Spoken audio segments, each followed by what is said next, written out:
Hello dear students. इस समय इस वीडियो में आप भारतीय रिजर्व बैंक द्वारा मिडिल क्लास को दी जाने वाली खुशखबरी पर चर्चा करने जा रहा हूं। संभव है कि जिस प्रकार से इन्फ्लेशन गिर रहा है और एस्टिमेट लगाया जा रहा है आने वाले समय में ये 3.7% हो जाएगा, यानी बरसात के मौसम शुरू होने के पहले भारत का की मुद्रास्फीति या महंगाई आप कह सकते हैं चलती फिरती भाषा में 100 रुपये में केवल 3.7% की बढ़ोतरी को दर्शाएगा, यानी 3.7% हो जाएगा। जो अभी 4.3% के आसपास है वो 3.7% हो जाए, यानी सामानों की कीमत और कम होगी।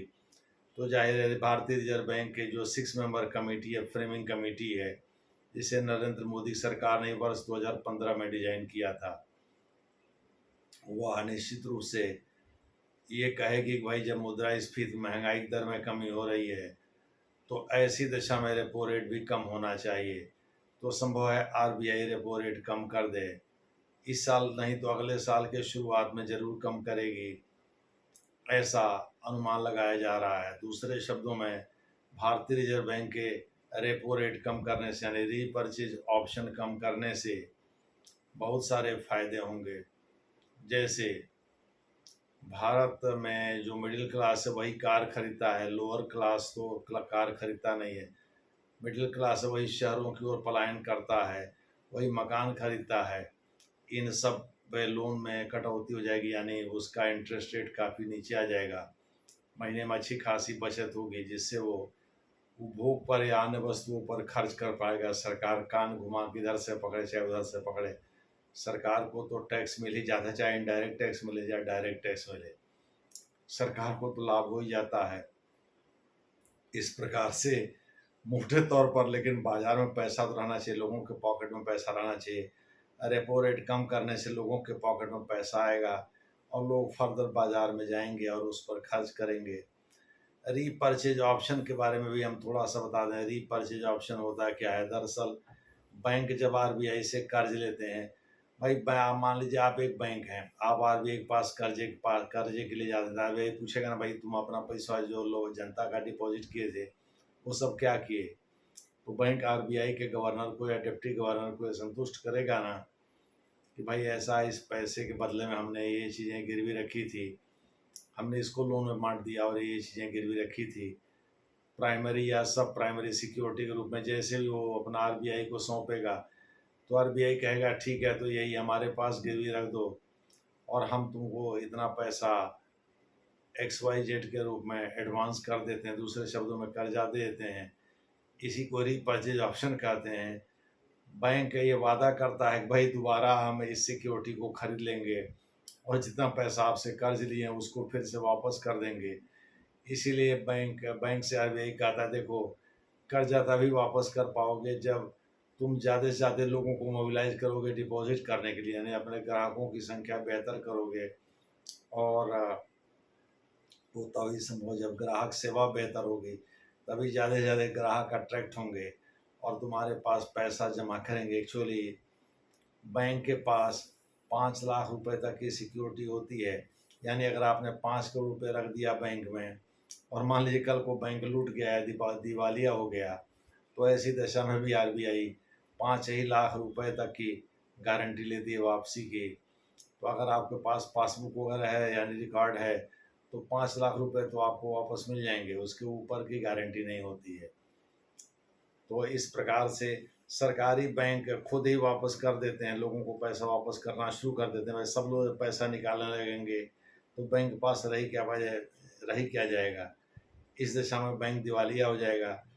तो रीपर्चेज ऑप्शन की हम बात कर रहे हैं। रीपर्चेज ऑप्शन का मतलब बैंकों के द्वारा जो सिक्योरिटी लेकर के कर्जा दिया गया, उसके बाद बैंक के पास मान लो कोई बढ़िया ग्राहक आ गया जिसकी क्रेडिट वर्दीनेस बैंक की नज़र में बहुत अच्छी है और वो मोटा पैसा चाहता, तो बैंक ने सिंडिकेट बनाया, कई बैंकों का साथ लिया, फिर भी उसके पास इतना पैसा नहीं हुआ कि वो कर्जा दे सके। मान लीजिए किसी को 50,000 करोड़ की ज़रूरत है, कोई बहुत बड़ा उद्योगपति है मुकेश अम्बानी टाइप का, तो जाहिर है वो आरबीआई के पास जाएगी और कहेगी भाई हमको कर्जा दे दी। तो आरबीआई पूछेगा ना बेटा तुम ये बताओ तुम पैसा लोगों का किया क्या? तो हम कर्जा बांट दिए। तो कर्जा बांटे तो उसके बदले में कोई सिक्योरिटी रखे होगे तो दिखाओ हमको, तो सिक्योरिटी ये दिखाते हैं उसी को, उसी के आधार पर इनको इनको लोन मिल जाता है आरबीआई से। और ये चूंकि मान लीजिए ये लेते हैं 4% पे, और जब तक 10% पर नहीं देंगे तो डिफरेंस कैसे ये, और इनको अपने कर्मचारियों को तनख्वाह भी देना है, अपने अन्य ज़रूरतों को भी पूरा करना है, पंखा लगवाना है, टीवी लगवाना है, फ्रिज लगवाना है, बाथरूम ठीक करवाना है, बाथरूम फिटिंग करवाना है, ये सब खर्चे हर ब्रांच को करने पड़ते हैं। तो इस प्रकार से जब तक इंटरेस्ट में डिफरेंस नहीं, यानी जिस रेट पर आरबीआई से लेते हैं उसी रेट पर अगर ये ग्राहक को देंगे तो इनके पास बचेगा क्या? जो डिफरेंस है वही इनकी इनकम है, उसी इनकम से ये कमाई करते हैं, और कमाई करके और फिर अपने इन सब खर्चों को मेंटेन करते हैं, सरकार को कुछ लाभ देते हैं, और उसके बाद से आरबीआई का फंड भी वापस करेंगे। आरबीआई ऐसा तो है नहीं दान खाता वहाँ खोले हुए, गाओ बेटा ले जाओ जितना मन करे उतना पैसा, हम कुछ नहीं बोलेंगे। तो इस प्रकार से आरबीआई को ये कन्विंस करते हैं भाई ये जो है सिक्योरिटी हमने गिरवी रखी हुई है और उसके बदले में पैसा दिया है, तो आरबीआई कहता है भाई वो सिक्योरिटी हमारे पास रख दो और हमसे ले लो। उसी को रीपर्चेज ऑप्शन कहते हैं। इस मामले में गिल्ट सिक्योरिटी वगैरह से अलग होता है, प्रॉमिसरी नोट से भी थोड़ा अलग होता है, अन्य से भी अलग होता है। तो इसको रीपर्चेज ऑप्शन कहते हैं, यानी बैंक ये वादा करते हैं कि हम बहुत जल्द जो है 90 डेज के भीतर हम खरीद लेंगे इसको, जो गिरवी रखे हुए हैं सिक्योरिटी, और आपको आपका पैसा वापस कर देंगे। यानी बैंकों के इस वायदे के आधार पर बैंकों को कर्जा देता है आरबीआई। इस आधार पर अगर कर्जा सस्ता है तो मिडिल क्लास को कार सस्ती मिलेगी, घर सस्ता मिलेगा। अगर कर्जा महंगा है, यानी अगर ब्याज रेट ज़्यादा है, रेपो रेट ज़्यादा है, तो ऐसी दशा में जाहिर है कि कार और बंगलो दोनों महंगे खरीदने होंगे ग्राहक को। इससे उसके पॉकेट में होल होगा, छेद होगा, और वो अपनी बचत नहीं कर पाएगा, यानी अपने उपभोग पर उतना सामान नहीं, उतना पैसा खर्च नहीं कर पाएगा सामान पर। इस प्रकार से बाजार में पैसे का रोटेशन कम होगा, और वो आपके पॉकेट से होकर नहीं गुजरेगा तो आप भी चुपचाप बैठे रहेंगे घर पर। दूसरे शब्दों में बाजार में पैसा रहना चाहिए और लगातार रोटेट होते रहना चाहिए। इसीलिए जब महंगाई बढ़ती है तो आरबीआई खट से रेपो रेट और रिवर्स रेपो रेट दोनों बढ़ा देता है। यही नहीं, बैंक रेट भी बढ़ा देता है, जैसे कोविड पीरियड के बाद बढ़ाया था, बैंक रेट भी बढ़ा देता है, सीआरआर एसएलआर भी बढ़ा देता है, मार्जिनल स्ट्रेंथ फैसिलिटी एमएसएफ भी बढ़ा देता है। दूसरे शब्दों में हम इन सब चीज़ टेक्निकल चीज़ें, इन सब चीज़ों के बारे में बाद में बात करेंगे। अभी तो हम बहरहाल रेपो रेट का जिक्र कर रहे हैं। तो मिडिल क्लास के लिए खुशखबरी है कि भाई रेपो रेट जल्द ही कम हो सकता है। अभी कम किया था, 0.25 बेसिस पॉइंट कम किया था, यानी 100 पैसे में 25 पैसा कम किया था। हो सकता है 25 पैसा और कम करे आरबीआई। इससे बैंकों से लोन लेना सस्ता हो जाएगा, जिससे आम आदमी यानी मिडिल क्लास के आदमी को कार के लोन पर और मकान के लोन पर सस्ते ब्याज दर पर कर्जा मिलेगा, जिससे वो एक्स्ट्रा जो पैसा बचेगा वो बाज़ार में खर्च करके अपनी ज़रूरतें भी पूरा करेगा। बाज़ार में पैसे का रोटेशन भी बढ़ेगा और हर आदमी के पॉकेट से किसी न किसी रूप में गुजरेगा।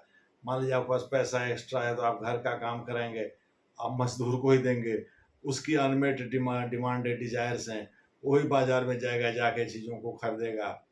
इस प्रकार से जो उत्पादक हैं उनके पास ये मैसेज आएगा कि भाई आपके फलाने सामान की डिमांड आजकल ज़्यादा है, तो और पैदा करेगा तो कुछ नए लोगों को रोज़गार देगा, वो फिर से उनके पॉकेट में पैसा जाएगा और वो लोग भी बाज़ार में उपभोक्ता के रूप में आएंगे, वो भी कुछ सामान की डिमांड बढ़ाएंगे। इस प्रकार से इकॉनमी बहाल हो जाएगी। यही तो जॉन मेनार्ड केन्स ने कहा था, इसीलिए उसने डेफिसिट फाइनेंसिंग का कॉन्सेप्ट दिया था। बहरहाल वो टेक्निकल चीज़ें हैं, थोड़ा टाइम लग जाएगा इन सब चीज़ों पर चर्चा करने। अभी हम केवल रेपो रेट के बारे में चर्चा कर रहे हैं। तो रेपो रेट का मतलब होता है बैंक जो कर्जा लेता है जिस रेट पर बैंक उससे आरबीआई से, उससे रेपो रेट कहते हैं। और रिवर्स रेपो रेट बैंक जिस रेट पर डिपॉजिट लेता है, बैंकों से कर्जा नहीं लेता, बैंकों से जिस रेट पर डिपॉजिट लेता है उसे रिवर्स रेपो रेट कहते हैं। खैर इनके बारे में बाद में बात हम करेंगे। लेकिन रेपो रेट अगर कम होता है तो निश्चित रूप से मिडिल क्लास को लाभ होगा। इसी पर यह वीडियो है और यही चर्चा को हम समाप्त भी करेंगे। धन्यवाद।